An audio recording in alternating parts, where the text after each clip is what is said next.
Hi అండి. ఈరోజు ఒక అన్బాక్సింగ్ వీడియో చూసేద్దామండి. ద ఇండస్ వ్యాలీ అనే వెబ్‌సైట్ నుంచి మన కోసం ఈ నెల ఏం పంపించారని చెప్పేసి చూద్దామండి.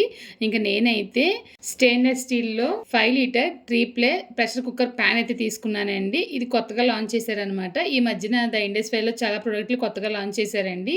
దాంట్లో ఈ ప్రెషర్ కుక్కర్ నాకు బాగా నచ్చింది. నేను పోయిన నెల కూడా కుక్కర్‌లే తీసుకున్నాను. కారణం ఏంటంటే క్వాలిటీ చాలా బాగున్నాయని చెప్పేసి. ఇంక తర్వాత చూసారంటే ప్రీ సీజనింగ్ చేసిన క్యాస్ట్ ఐరన్ కడాయి తీసుకున్నానండి. దానికి ఒక చెక్క గరిటె కూడా ఇచ్చారండి. దీంట్లో చెక్క గరిటె మాత్రమే కాదు, మీరు స్టీల్ గరిటెలు కూడా ఉపయోగించుకోవచ్చు. ఏమి అవ్వదనమాట. చాలా క్వాలిటీగా అయితే ఉంది. ఇంక తర్వాత అయితే చిన్న సైజు ఐరన్ వాక్ అయితే ఒకటి తీసుకున్నానండి. ఆల్రెడీ మన దగ్గర పెద్ద వాక్ ఉందనమాట. మంచూరియా లాంటివి చేయడానికి బాగుంటుందని చెప్పేసి చిన్న సైజు తీసుకున్నానండి. 3 ప్రోడక్ట్లు చాలా బాగున్నాయి. మీరు ద ఇండస్ వ్యాలీ ప్రోడక్ట్లు తీసుకోవాలనుకున్నప్పుడు కృపా12 అని చెప్పేసి నా కూపన్ కోడ్ ఉపయోగించారంటే కనుక వాళ్ళు ఇచ్చే డిస్కౌంట్‌తో పాటు ఎక్స్ట్రా 12% డిస్కౌంట్ ప్రతి కుక్‌వేర్ పైన ఉంటుందండి.